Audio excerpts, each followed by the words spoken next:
Revision everything में एक बार फिर से आप लोगों का बहुत बहुत स्वागत है। तो कैसे आप लोग? आई होप आप सब बहुत ही अच्छे होंगे। देखिए, इसके पहले हमने विजयनगर साम्राज्य पढ़ा था, बहमनी साम्राज्य पढ़ा था, उसके अलावा जो भक्ति आंदोलन था उसको भी हमने पढ़ लिया है। तो आज से हम देखेंगे मुगल वंश। ठीक है, तो चलिए शुरू करते हैं। सबसे पहले हैं बाबर, जिन्हें मुगल वंश का संस्थापक माना जाता है। सबसे पहले हम इनके बारे में पढ़ लेते हैं। देखिए, तैमूर की मृत्यु के बाद मध्य एशिया में छोटे छोटे राज्यों का उदय हुआ। इन्हीं राजवंशों में से एक मुगल वंश भी था। तो देखिए, जो बाबर थे ये मुख्य रूप से मध्य एशिया के निवासी थे। ठीक है, और मध्य एशिया में तैमूर का शासन था, और जब तैमूर की मृत्यु हो गई तो उसी के जो देश थे उसी वही छोटे छोटे राज्यों में बट गए, और उन्हीं वंशों में से एक वंश मुगल वंश भी था। ठीक है, फिर है मुगल वंश के संस्थापक बाबर था। बाबर का वास्तविक नाम जहीरुद्दीन मोहम्मद था। इसका नाम याद रखिएगा क्योंकि पूछ भी लिया जाता है। बताइए बाबर का वास्तविक नाम क्या था? तो बाबर का वास्तविक नाम जहीरुद्दीन मोहम्मद था। ठीक है, तुर्की भाषा में बाबर का अर्थ बाघ होता है, अतः जहीरुद्दीन मोहम्मद अपने पराक्रम एवं निर्भीकता के कारण बाबर कहलाया। ठीक है, बताइए बाबर बाबर क्यों कहलाया? अपने पराक्रम और निर्भीकता के कारण। ठीक है, बाबर का जन्म 14 फरवरी 1483 को फरगना में एक छोटे से राज्य में हुआ जो वर्तमान में उज्बेकिस्तान में है। इसके पिता उमर शेख मिर्जा तैमूर के वंशज एवं इसकी माता कुतुब निगार खान चंगेज खां की वंशज थी, अतः बाबर को तुर्क एवं मंगोल दोनों के रक्त का मिश्रण कहा गया। तो यहाँ पे आप इनके माता और पिता का नाम याद रखिएगा कि बाबर के पिता का नाम उमर शेख मिर्जा था और वो तैमूर के वंशज थे, और जो माता कुतुब निगार थी वो चंगेज खां की वंशज थी।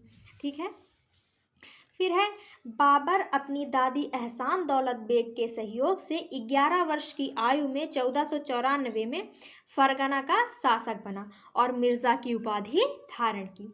तो बताइए बाबर ने मिर्जा की उपाधि कब धारण की? तो जब उसने अपना राज्य अभिषेक करवाया तो उसी समय उसने मिर्जा की उपाधि धारण की। ठीक है, अब देख लेते हैं बाबर के द्वारा लड़े गए युद्ध। बाबर ने 1501 ईस्वी में समरकंद जीत लिया, किंतु यह जीत केवल 8 महीनों तक ही रही। बाबर ने सबसे पहले समरकंद पर आक्रमण किया और उसको जीत भी लिया, लेकिन समरकंद आज़ाद हो गया 8 महीने बाद ही। बाबर ने काबुल और गजनी पर भी अधिकार कर लिया और 1507 में मिर्जा की उपाधि त्याग कर बादशाह की उपाधि धारण की। ठीक है, इसने जब समरकंद जीत लिया उसके बाद मतलब राजा बनने के बाद मिर्जा, और काबुल और गजनी जीतने के बाद बादशाह की उपाधि धारण की। बाबर ने एक नए वंश की स्थापना की जिसका नाम चगताई तुर्क था। बाबर को भारत की ओर आक्रमण करने के लिए मजबूर होना पड़ा क्योंकि उसका उसके पड़ोसियों के साथ हमेशा युद्ध चलता रहता था। देखिए, बाबर जानबूझ के भारत में अपनी खुशी बिल्कुल भी नहीं आया था, बल्कि वो जहाँ पे राज कर रहा था, जहाँ का वो शासक था, उसके आसपास के पड़ोसी जो राज्य थे, पड़ोसी जो शासक थे, उसी के साथ उसका विवाद चलता रहता था, इसीलिए वो भारत की ओर आगे बढ़ा। 1519 ईस्वी में बाबर ने बाजार अभियान किया और भेड़ा का किला जीत लिया। बाबर ने इस किले को जीतने के लिए सर्वप्रथम बारूद और तोप का प्रयोग किया। यह अभियान भारत के खिलाफ बाबर का पहला युद्ध था। तो देखिए, जब भारत पर उसने आक्रमण किया तो सबसे पहले उसका भारत पर पहला अभियान 1529 ईस्वी में था।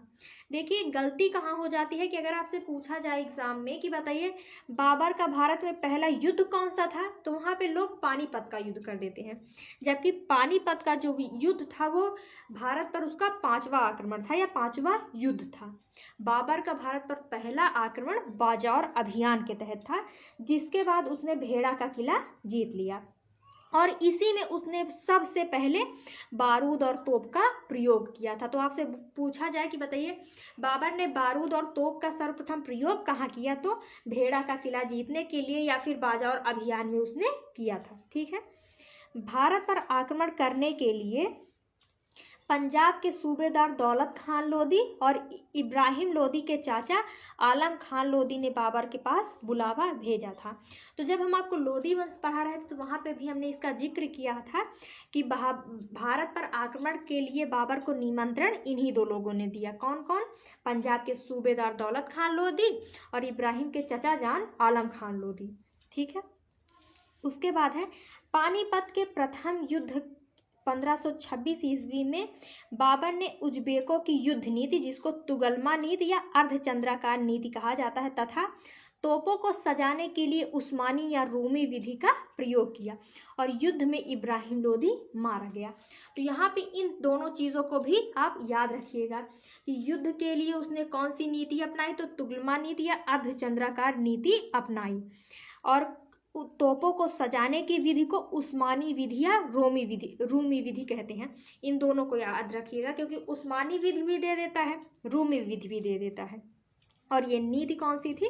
तुगलमा नीति। इसमें जो तोप होता था उसको बहुत बढ़िया तरीके से सजाया जाता था अर्धचंद्राकार रूप में, और उसी की बदौलत युद्ध जीता जाता था। ठीक है। फिर उसके बाद है दिल्ली सल्तनत का एकमात्र शासक इब्राहिम लोधी था जो मारा गया, क्योंकि उस समय दिल्ली पर वही राज कर रहा था, है ना। लोधी वंश ही उस समय भारत में था।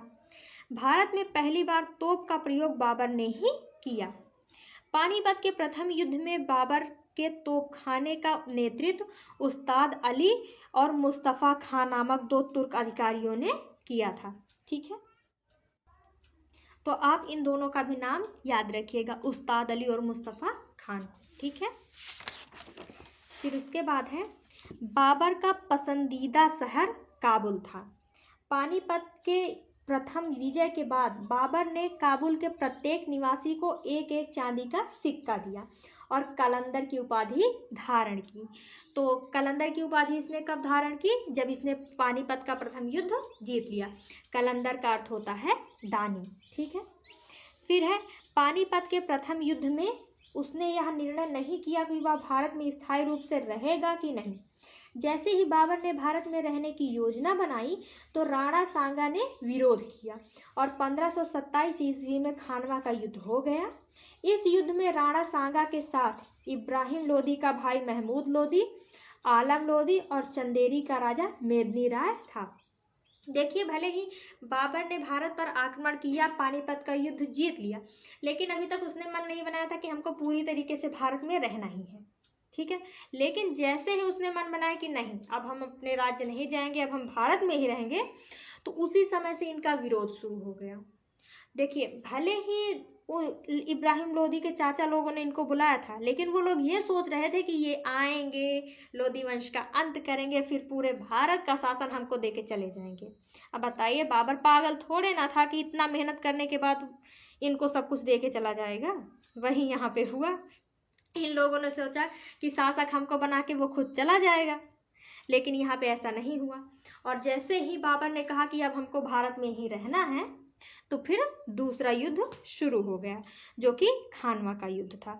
और खानवा के युद्ध में इन्होंने राणा सांगा को हराया, और राणा सांगा के साथ साथ इस युद्ध में इब्राहिम लोधी का भाई महमूद लोधी, आलम लोधी और चंदेरी का राजा मेदिनी राय भी था। तो देखिए, ये बाबर के जीवन भारत में खानवा का युद्ध और पानीपत का युद्ध हो चुका है। अब अगली वीडियो में हम बाबर के और युद्ध के बारे में चर्चा करेंगे। तो मिलते हैं नेक्स्ट वीडियो में। Thank you.